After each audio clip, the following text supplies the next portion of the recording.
PepsiCo is the drink of choice here at the World Economic Forum in 2024, and lucky us for us here at Yahoo Finance, we are joined by PepsiCo Chairman and CEO Ramon Laguarta. Ramon, good to get some time with you, and yes, it is a top product. I've been drinking it all week. Yeah, it's good. That's why you have so much energy. Yeah, so it's a good point. So talk to us about some of the priorities for you here on the ground at the World Economic Forum. This is a very important week for us. It's an important week in terms of learning, especially. So it's a unique opportunity for me to see people from different industries, get across industry understanding of what's going on around the world, geopolitics, forecasting for economy. But then from the PepsiCo out, our focus is food systems transformation. We've been working on food systems transformation for a long time. As you know, we're a large food company. You mentioned Pepsi, but we have Lay's, we have Doritos, we have Quaker, we have many other brands. So food is a large part of our business. We think that the food system needs to be transformed to make it sustainable, to make it profitable for the farmer, and that's something we've been working on for a long time. The transformation will happen one farmer at a time.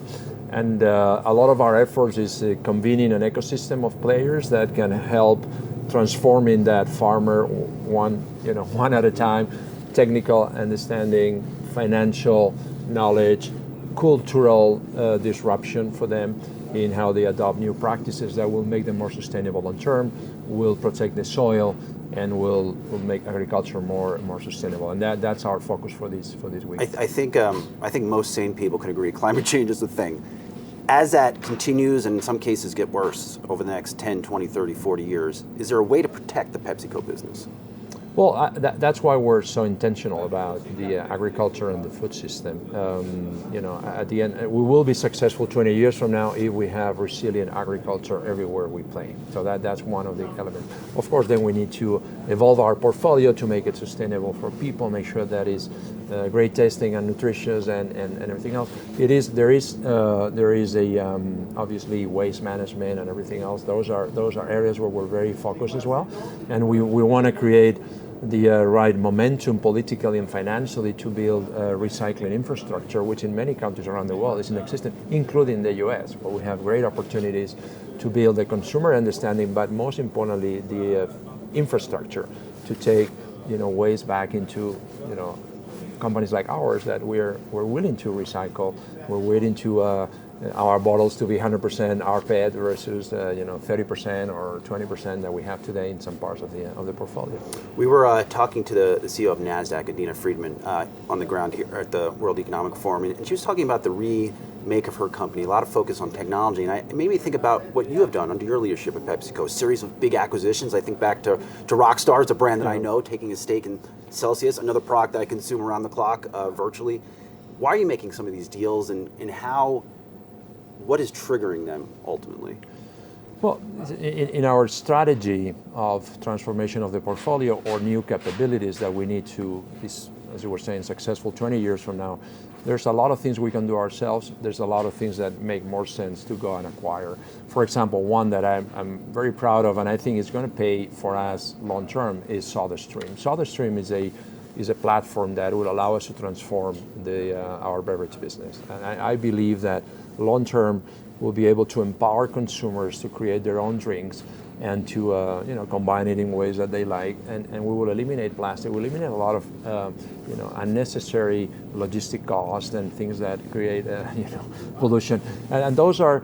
It is very difficult for us to create a SodaStream, so we need to go and acquire a SodaStream. And there's more cases like that where if you buy in a scale business, then your business focuses on that platform and it's much easier to develop. A lot of our strategic choices, we make them from PepsiCo out. So we develop ourselves, we have great R&D capabilities, we have other capabilities that allow us to build businesses, new brands from zero. And so it's a combination of both platforms, how we think about the future of the company. How did the pandemic change how you think about making products? I think you gave me the term in your last earnings call. You called it unstructured meals. I never heard that before.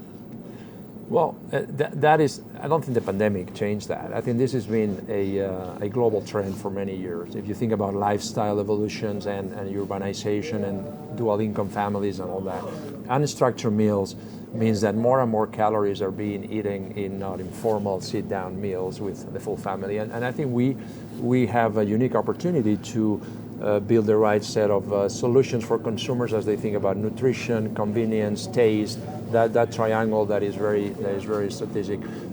So we think that is a big idea for us. We think our brands belong in food meals. You know, a lot of consumers think about our brands as snacks, and I think our brands belong in meals more and more. And that's where we're evolving on some of our innovation to provide consumers with more satiating solutions that, you know, basically, you know, you're substituting a meal with some of our products. You've done a large part of your life's work here at PepsiCo. You've taken sugar out of products. You've reduced calories, salt content, and really pivoted to better for you products in the Frito-Lay business, for example.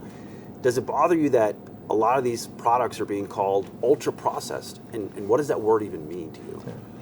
Yeah, and I don't like the word ultra processed, and I don't believe in it. I think we are using kitchen logic to define our product. So what we're trying to do is, you know, things that consumers do at home, we want to do it at scale in our large plants. So we call our plants actually large kitchens.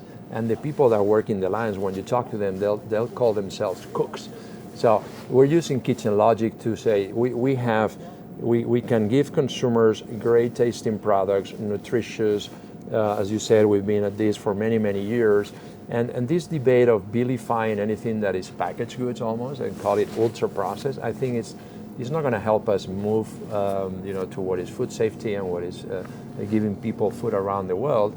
So it's a debate that is a little bit nuanced, and we have to bring clarity in what is ultra processed. I don't think our products are at all ultra processed. Our products follow kitchen logic and are just good packaged solutions for consumers that need solutions throughout the day around the world. Does that debate push you and your team to move even faster, reinventing products? Yes, and I think it's we've been at this for many years, but in the last few years we've accelerated even more the transformation of our portfolio. So you will see in the U.S. Lay's ready salted that are below WHO levels of sodium, and that's something that 3 years ago we wouldn't even.